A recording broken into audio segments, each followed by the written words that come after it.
After getting accepted to study at Hacettepe University in Ankara, I became more curious about the city. I wondered how beautiful the city is and what dormitories and campuses and student life were like. I searched online for videos on the city and I read countless posts on Quora, but they did not satisfy me. So I thought of making such a video that would explain what studying in Ankara is like. So if there's anyone out there who would be coming to university in Ankara and is curious, he or she would find this video very useful. My name is Baozar. Welcome to Ankara from my perspective. When I first got to Ankara in 2019, I remember the taxi journey from the airport to my dorm. It was a very smooth ride. The weather was slightly warm and the breeze was refreshing. We passed through hills and mountains, so there were a series of ups and downs and the view was just amazing. There weren't many cars on the road, however. I couldn't believe how quiet it was. It was as if using horns was prohibited here. You would hardly hear music being played loudly in a house, talking less of the street, and it seemed like no one was talking to each other. I remember seeing several minarets that same day while going from the airport to the dorm. I had read on Quora that there are mosques everywhere in Turkey, so it felt good to witness it in real life. There are enough mosques in every neighborhood that you can hear the adhan being called from wherever you are. A culture I like in the mosque is sharing, especially after Juma prayers. You'd find someone either sharing hot soup and bread, or lokma, a popular Turkish sweet, or snacks. Simply take one and say teşekkür ederim.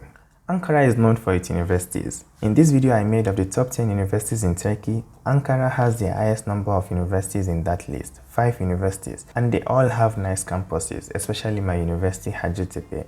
The campuses are quite far away from the city center, so there is that feeling of togetherness, and you are sure that any student you see is studying in the same uni as you. Universities like Ankara, Gazi, and Ankara Social Science Universities have campuses in the busy areas of the city or places not too far from the city center. The advantages of campuses in these areas are easy and quick transportation, easy accessibility to cafes, restaurants, bookshops, printing shops, and accommodation. So if you want to study in a city vibe, these universities will be good for you. But make sure to research where your campus is, because 1 or 2 campuses of these universities may be located far away on the outskirts of Ankara.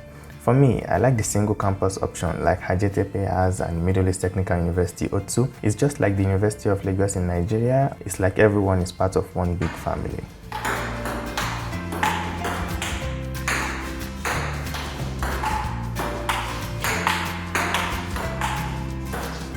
One thing I really like is the availability of facilities on and outside university campuses.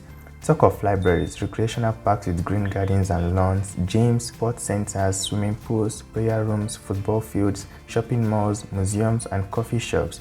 Except you are the type that enjoys staying in your dorm all day, there's definitely a place to go each time you step out of your room.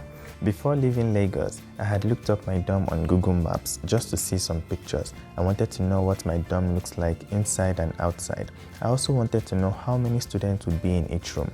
Back then, I could see only a few pictures and a 360 degrees view of the street. Now, it is possible to not only view images, but also watch a tour video or a 3D tour of your future room or dorm through Amba Student.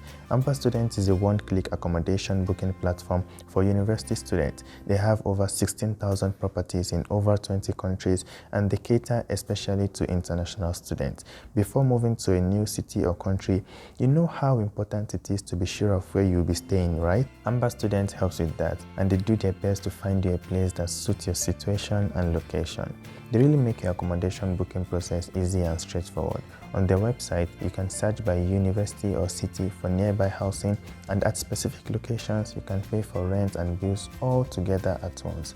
More so, they have several filters for you to find the most affordable options, and most importantly, they help you process all the paperwork pretty quickly.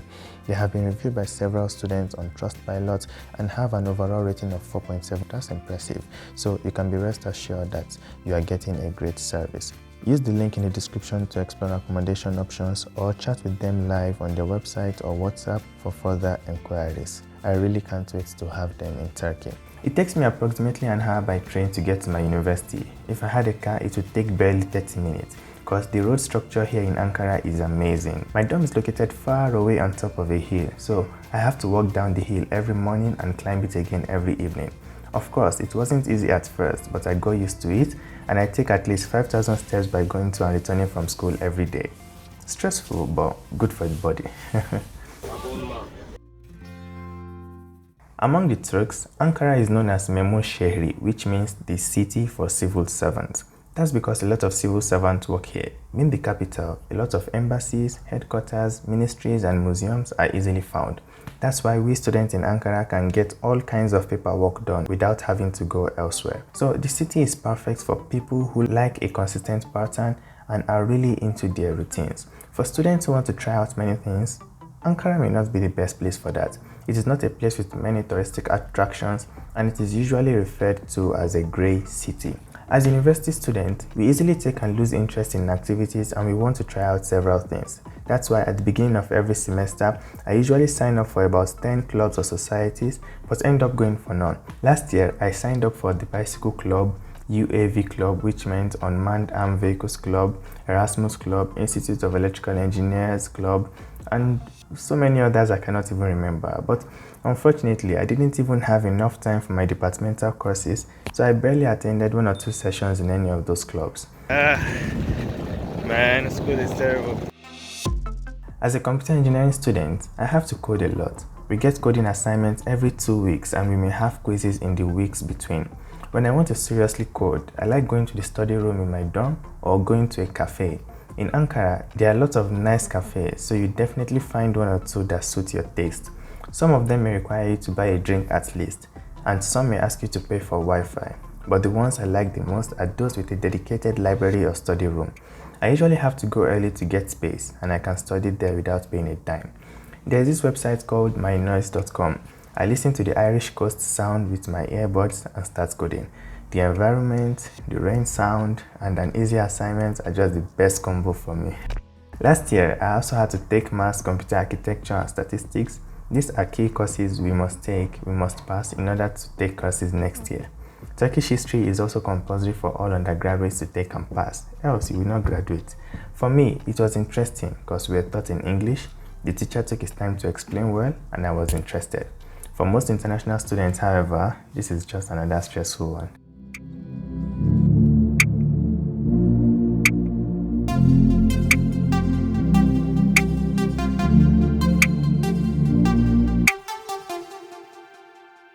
Ankara is a city with a population of over 5 million.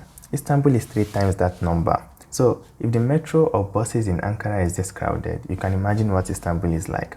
Ankara is the second largest city in Turkey, so anyone who wants a city life but cannot bear the overcrowdedness in Istanbul usually chooses Ankara. But the way of life here in Ankara is quite different compared to that of Istanbul. I mean, Istanbul is the life of the party.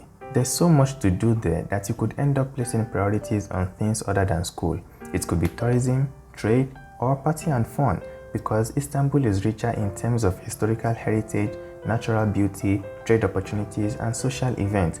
And that's why, compared to Ankara, most students in Istanbul may not graduate on time. Even though there are distractions in Ankara, it isn't enough to make you lose focus on school. The city just doesn't permit that. Whether you like it or not, you study once exams are close by. The vibe is all over and you see everyone going to libraries, cafes and all. You just have to get along, except you have strongly decided not to. Given Istanbul's geographic location, all trade routes are possible. But there's no sea in Ankara. No one buys stuff from Ankara to send to their countries, else you'd be wasting money. You'd rather go to Istanbul for that. For so many outside Turkey, they think Istanbul is Turkey. That's because Istanbul summarizes Turkey. Everyone from all over Turkey is in Istanbul, and opportunities are there so you can venture into literally any field you want. The options are quite limited in Ankara, and to make good money, you may have to go into something related to education or find yourself in the headquarters of some big company. Education is highly valued in Ankara as far as I have seen. The culture here is still pretty much about where you studied and what your GPA is. Those 2 factors, in fact, greatly affect if and where you get an internship. So, if you're a student who is good at interpersonal communication, has good grades, and speaks the Turkish language properly, you'd enjoy finding a path for yourself in a city like Ankara. Since COVID, countries have suffered a huge economic blow and Turkey hasn't been spared. In fact, it is one of the countries suffering the most, so prices have skyrocketed.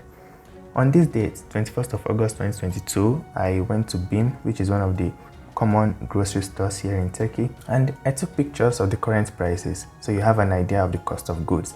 Last week, I cut my hairline for 70 lira and a pair of trousers now cost about 250 lira.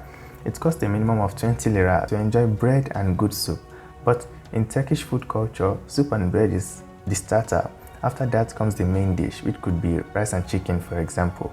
So to eat a proper lunch, a minimum of 50 lira is required, at least in the cheap restaurant. We used to buy doner, popularly known as shawarma in Nigeria, for 8 lira in 2019. Now it costs over 35 lira. In some restaurants, it's about 45 lira. This is the case in Ankara. So for scholarship students like me, if you are not used to managing, you'd have to learn how to.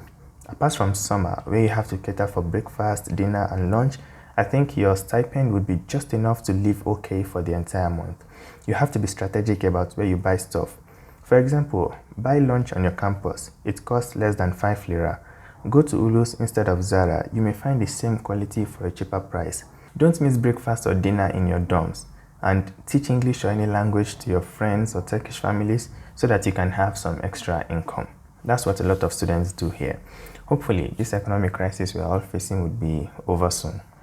In summary, just like every other city in Turkey, Ankara has its advantages and disadvantages. So in my opinion, it is our responsibility as students to find what works for us and make the best use of it. If you watched the video up to this point, thank you very much for taking your time. I hope it was beneficial. Don't forget, these are comments from my perspective. Yours may differ and you have every right to disagree with anything stated here. This video aims to let you have an idea of what a student's life is like here. Moving to a new environment is great and it's best to hear from an insider before coming. I read a lot on Quora, but I wish to have seen a video like this before coming. That's why I thought of making it as well. I have been scripting this video for over 3 months and I was already getting tired of it. So this week I decided to just wrap it up and release the basics at least. I may have missed some things or made mistakes unknowingly, so please feel free to call my attention to any part of the video by commenting below. And if you enjoyed it, please subscribe, like and share with friends. Thank you very much and I'll see you in the next one. Bye bye.